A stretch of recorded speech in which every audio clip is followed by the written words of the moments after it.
Hello students, आपण 4th lesson study करत आहोत. कालच्या व्हिडिओमध्ये आपण प्रॅक्टिस सेट 4.4 मधली जवळजवळ 3rd एक्झाम्पल कंप्लीट झालेले आहेत. त्यामधलं आपलं लास्ट एक्झाम्पल राहिले 5th नंबरचं बघा, ते आपण सॉल्व करूयातच. Mister D'Souza purchase 200 shares of FV ₹50 at a premium of ₹100. He received 15% dividend on the shares. After receiving the dividend, he sold 100 shares at a discount of ₹10 and remaining shares were sold at a premium of ₹75. For each trade, he paid the brokerage of ₹20. Find whether Mr. D'Souza gained or incur a loss by how much. बघा, आता हे lengthy question आहे पण खूप सोपं आहे. काय सांगितलेलं आहे त्यांनी, मिस्टर डिसोजांनी, आधी एक्झाम्पल समजून घ्या. मिस्टर डिसोजांनी 200 शेअर्स परचेस केलेत, बरोबर आहे. किती रुपीज MVने ते डिरेक्टली गेलेलं नाही आहे, FV आणि प्रीमियम दिले, त्याच्यावरून आपल्याला MV फाइंड आउट करता येतं, बरोबर आहे. मग ते त्यांनी तेवढे रुपीज इन्व्हेस्ट केले. नंतरनं काय केलं, कंपनीने त्यांना डिव्हिडंड डिक्लेअर केला. किती पर्सेंट, 50% डिव्हिडंड डिक्लेअर केला. मग आफ्टर टेकिंग डिव्हिडंड म्हणजे काय, प्रॉफिट. कंपनी जे त्या पर्सनला त्याचे जेवढे केवढे शेअर्स इन्व्हेस्ट आहेत त्याच्या बदल्यात जी काय अमाऊंट देते ते म्हणजे काय झाले, डिव्हिडंड झालं. आफ्टर टेकिंग डिव्हिडंड मिस्टर डिसोजांनी काय केलं बघा, जे 200 शेअर्स होते त्यातले 100 शेअर्स काय केले त्यांनी, बरोबर डिस्काउंटनी म्हणजे लॉसने विकले. ₹10 लॉसने, बघा 10% डिस्काउंट दिला आहे. आपलं MV किती आहे, 50. मग MV किती होणार, 50 - 10 40. मी काय बोलते ते नीट लक्ष देऊन ऐका तरच समजेल हे एक्झाम्पल. म्हणजे शॉर्टमध्ये सांगते, 100 शेअर्स त्यांनी लॉसनी सेल केले आणि रिमेनिंग 100 शेअर्स त्यांनी प्रॉफिटनी सेल केले. मग आपल्याला क्वेश्चन विचारला आहे, फायनली मिस्टर डिसोजांना लॉस झाला का प्रॉफिट झाला, आणि लॉस झाला असेल तर हाऊ मच, आणि प्रॉफिट झाला असेल तरी हाऊ मच. म्हणजे आपल्याला सगळं काढायचं आहे. बघा, एकदम सोपं एक्झाम्पल आहे. आपण हे एक्झाम्पल 4 स्टेप्समध्ये डिवाईड करणार आहोत. मी पुन्हा एकदा रिवाईज करते. 4 स्टेप्स कुठल्या. फर्स्ट स्टेपला आपण मिस्टर डिसोजांची इन्व्हेस्टमेंट इन कंपनी म्हणजेच सम इन्व्हेस्टमेंट म्हणजेच टोटल इन्व्हेस्टमेंट फाइंड आउट करणार आहोत. हे फर्स्ट स्टेपला करणार आहे. आणि अजून एक सांगायचं राहिलं, त्यांनी प्रत्येक स्टेजला ₹20 ॲज अ ब्रोकरेज पेड केला आहे. बघा, एक काम वाचवलं आहे आपलं, रेट न देता डायरेक्टली अमाऊंट दिलेली आहे. प्रत्येक स्टेजला त्यांनी काय केलेत, ₹20 ब्रोकरेज पे केला आहे. म्हणजे जर परचेस असेल तर प्लस, सेल असेल तर मायनस, या टाईपमध्ये केलेलं आहे त्यांनी. आपण फर्स्ट स्टेपला काय करणार आहोत, purchasing amount of mister D'Souza म्हणजे त्यांनी किती इन्व्हेस्टमेंट केलेली आहे ते आपण फर्स्ट स्टेपमध्ये फाइंड आउट करणार आहोत. त्यालाच सम इन्व्हेस्टमेंट असं म्हणायचं. हे झालं फर्स्ट स्टेपला. मग त्यांनी परचेस केलेत म्हणून आपण फर्स्ट स्टेपमध्ये ब्रोकरेज ॲड करणार आहे. जी काय अमाऊंट येईल सम इन्व्हेस्टमेंट त्याच्यामध्ये आपण ₹20 काय करणार आहोत, ॲड करणार आहोत. देन सेकंड स्टेपला company take his to the dividend. Second स्टेपला आपण काय फाइंड आउट करणार आहोत, डिव्हिडंड फाइंड आउट करणार आहोत. डिव्हिडंड कोणत्या व्हॅल्यूवर फाइंड आउट केला जातो, डिव्हिडंड फेस व्हॅल्यूवर फाइंड आउट केला जातो. म्हणजे आधी आपण per share dividend find out करणार आणि नंतरनं टोटल डिव्हिडंड फाइंड आउट करणार. देन थर्ड स्टेपला डिव्हिडंडचा आणि ब्रोकरेजचा काही संबंध नसतो. फोर्थ स्टेपला काय करणार आहोत आपण, थर्ड स्टेप राहिली ना आपली. थर्ड स्टेपला काय करणार आहोत, selling amount of 100 shares. 100 shares विकून त्यांना किती पैसे मिळतात ते काढणार. सेम फॉर्म्युला सम इन्व्हेस्टमेंटचा. पण ते 100 शेअर्स सेल केलेत म्हणून जे काय आन्सर येईल त्याच्यामधून ₹20 ब्रोकरेज आपण सबस्ट्रॅक्ट करणार आहोत. ही झाली थर्ड स्टेप. आणि फोर्थ स्टेपला रिमेनिंग 100 शेअर्स सेल केल्यानंतर किती अमाऊंट मिळणार आहे ती फाइंड आउट करणार आहोत आणि त्याच्यामधून पण ₹20 ब्रोकरेज सबस्ट्रॅक्ट करणार आहोत. अशा 4 स्टेप्सचे आपण ॲन्सर काढणार आणि आपण first step as it is ठेवून त्याचं कंपॅरिझन सेकंड, थर्ड आणि फोर्थ ह्या तिन्ही स्टेपच्या ॲडिशनशी करणार आहोत. जर अमाऊंट ग्रेटर आली तर प्रॉफिट झाला, अमाऊंट लेस आली तर लॉस झाला. बघा, परचेसिंग अमाऊंट आणि मिळालेली अमाऊंट मिस्टर डिसोजांनी किती इन्व्हेस्ट केले होते ते फर्स्ट स्टेपमध्ये येणार. आणि सेकंड, थर्ड आणि फोर्थ स्टेपमध्ये काय मिळणार आपल्याला, तर त्यांना मिळालेली अमाऊंट आणि फर्स्ट स्टेपमध्ये त्यांनी इन्व्हेस्ट केलेली अमाऊंट. बघा, कळेल सॉल्व केल्यानंतर. Question number 5.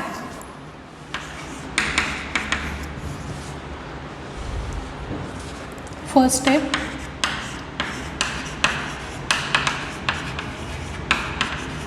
सम इन्व्हेस्टमेंट. त्याच्या आधी काय गिवन आहे ते राईट डाऊन करूयात.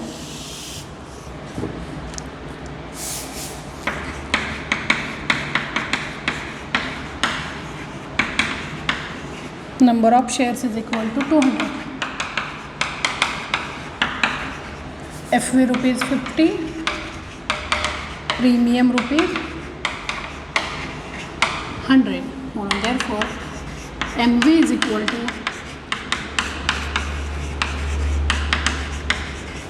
FV plus premium.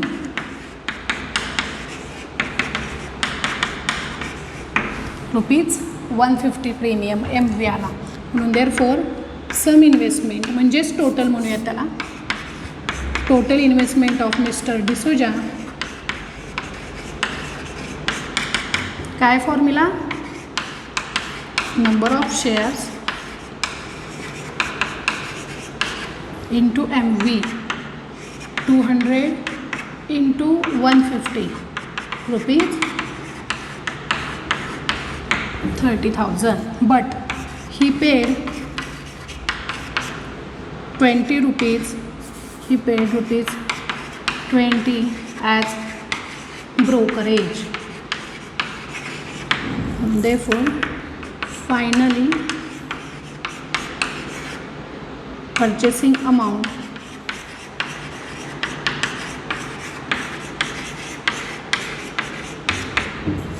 is equal to 30,000 plus 20 is equal to rupees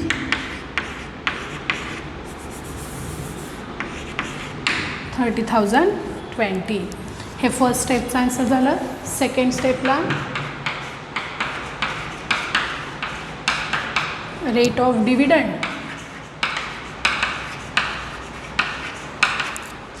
rate of dividend is equal to 50%. आणि डिव्हिडंडसाठी आपल्याला काय लागते, FV. म्हणून डिव्हिडंड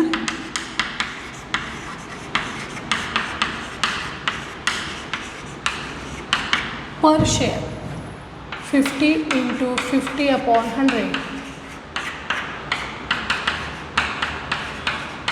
रुपीज 25. टोटल डिव्हिडंड किती नंबर ऑफ शेअर्स आहेत, 200. आणि एका शेअरची व्हॅल्यू डिव्हिडंडची 25 रुपीज आहे. म्हणून टोटल डिव्हिडंड किती झाला, 5,000. म्हणजे 30,020 रुपीजचे त्यांनी शेअर्स इन्व्हेस्ट केल्यानंतर कंपनीने त्यांना किती डिव्हिडंड दिला आहे, 5,000 रुपीज दिले. हे सेकंड स्टेप झाली. थर्ड स्टेपला discount. First we have to write he sold 100 shares out of 200 shares at a discount 10 rupees 10. म्हणून therefore MV is equal to FV किती आहे, 50 minus 10 rupees डिस्काउंट म्हणजे रुपीज 40 रुपीजनी 100 शेअर्स त्यांनी काय केलेत, सेल केलेत.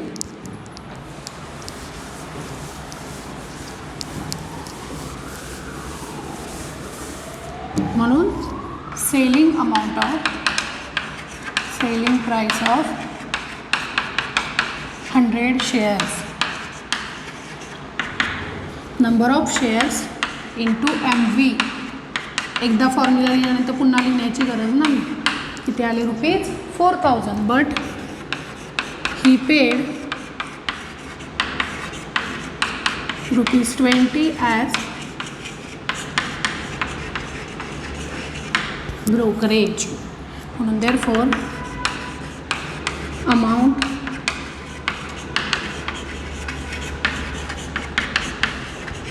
amount received after selling 100 shares is equal to 4,000 minus 20 is equal to rupees 3,980. हे third स्टेपचं झालं. आता फोर्थ स्टेपचं सेलिंग प्राइस ऑफ. किती डिस्काउंटनी कसे विकले त्यांनी last. He sell remaining shares at a premium of ₹75 म्हणजे प्रॉफिटनी विकलेत बघा. He sold remaining shares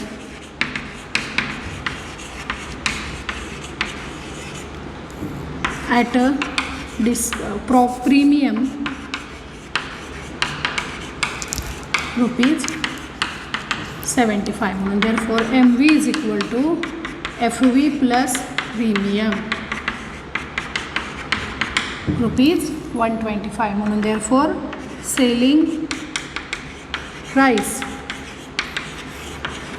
of 100 shares 100 into 125 is equal to ₹12,500.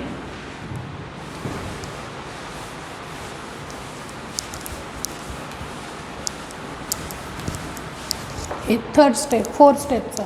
But he paid ₹20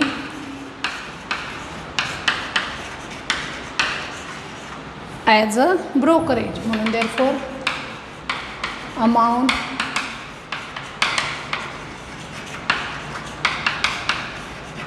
received after selling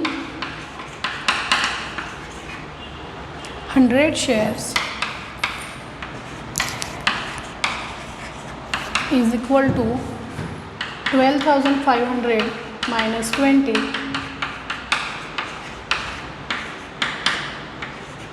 ₹12,480 आले. आता आपले 4 स्टेपचे आन्सर झाले आहेत. फर्स्ट स्टेपला 30,020, सेकंड स्टेपला डिव्हिडंड 5,000, थर्ड स्टेपला 3,980 आणि फोर्थ स्टेपला 12,480. त्यामधले पहिल्या स्टेपचं जे आन्सर आहे ते त्यांनी इन्व्हेस्ट केलेली अमाऊंट आहे, बरोबर आहे. आणि सेकंड, थर्ड आणि फोर्थ स्टेपला, सेकंड स्टेपला त्यांना डिव्हिडंड मिळाला आहे, थर्ड स्टेपला पण त्यांनी 100 शेअर्स सेल करून अमाऊंट मिळाली आणि फोर्थ स्टेपची पण अमाऊंट त्यांना काय झालेली आहे, मिळालेली आहे. म्हणजे ह्या तिन्ही अमाऊंट त्यांना काय झालेले आहेत, मिळालेत आणि हे त्यांनी इन्व्हेस्ट केलेले आहेत. मग आता आपण बघूयात फायनली त्यांना किती अमाऊंट मिळाली. फर्स्ट इन्व्हेस्ट केलेली माहिती आहे ना, म्हणून हीच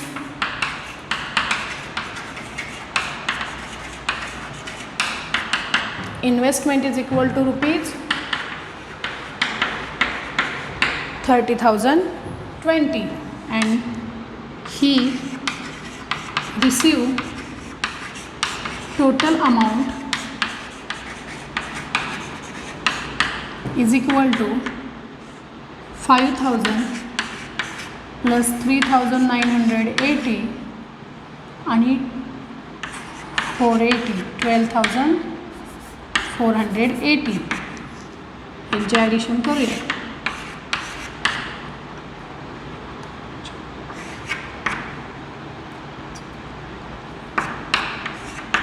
21,460 किती अमाऊंट रिसिव्ड त्यांना झाली, 21,460. पण त्यांनी किती इन्व्हेस्ट केली होती, 30,020. देअरफॉर मिस्टर डिसोजा सफर अ लॉस. ह्या अमाऊंटपेक्षा ही अमाऊंट कमी आहे ना, म्हणून त्यांना लॉस झाला. म्हणून therefore he suffer a loss. आणि हाऊ मच विचारलं आहे, म्हणून therefore loss is equal to 30,020 minus 21,460.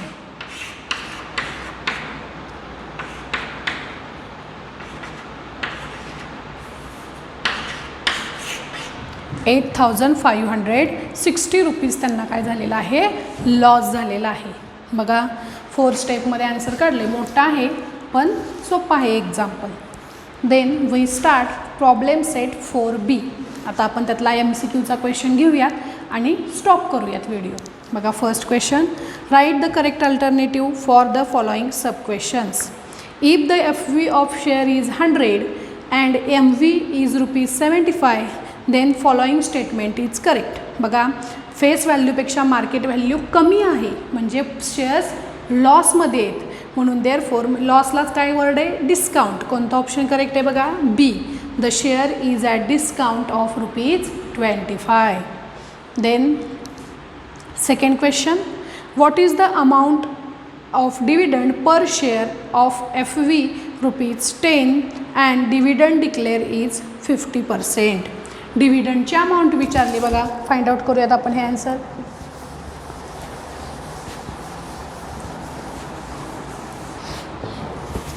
किती आहे डिव्हिडंडची अमाऊंट? 50% आणि फेस व्हॅल्यू 10 वरती 50% फाइंड आउट करूया. ₹5. किती आला? ₹5. बी ऑप्शन करेक्ट आहे. Then third, NAV of unit in mutual fund scheme is ₹10.65. Then find amount required to buy 500 such units. जसं आपण शेअर्स काढतो हे सांगायचं राहिले, तसं म्युच्युअल फंडमध्ये जसं आपलं कंपनीमध्ये एक शेअर असतो, एक पार्ट म्हणजे, तसा म्युच्युअल फंडमध्ये एक पार्ट म्हणजे एक युनिट असतं. जसं आपला सम इन्व्हेस्टमेंटचा फॉर्म्युला आहे तसाच नेट असेट व्हॅल्यू, त्यालाच NAV असं म्हणलेलं आहे. काय म्हणलेलं आहे? NAV, NAV, net asset value म्हणजे टोटल व्हॅल्यू. तर त्यांनी एका युनिटची व्हॅल्यू किती दिलेली आहे? 10.65 आणि टोटल किती युनिट्स आहेत? 500. 1 मार्काचाच क्वेश्चन आहे. NAV इज इक्वल टू काय? जसं आपलं नंबर ऑफ शेअर्स आहेत तसं number of units into value of 1 unit. जसं आपलं तिथं MV असतं तसं ह्याच्यामध्ये काय आहे? Value of 1 unit. मग काढूयात आपण बघा NAV. नंबर ऑफ शेअर्स किती आहेत? नंबर ऑफ युनिट्स 500 आणि एका युनिटची व्हॅल्यू किती आहे? 10.65.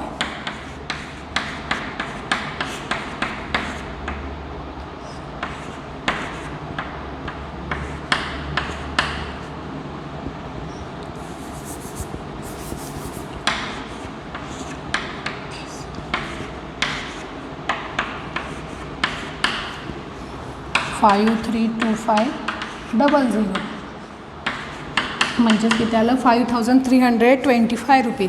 हे ऑप्शन करेक्ट आहे. Then fourth one, rate of GST on brokerage it is fix 18%. Option is C. To find the cost of 1 share at the time of buying the amount of brokerage and GST is to be. जेव्हा एका MVची cost, एका शेअरची cost काढण्याची वेळ येते आणि जर share purchase केले असतील, घेतले असतील, तर काय बाई म्हणजे घेतले असतील तर आपण ब्रोकरेज आणि GST काय करतो? ॲड का सबस्ट्रॅक्ट? ॲड करतो. त्यामुळे कोणतं ऑप्शन करेक्ट आहे? A ऑप्शन करेक्ट आहे. तर रिमेनिंग एक्झाम्पल्स आपण नेक्स्ट व्हिडिओमध्ये बघूयात. थँक्यू.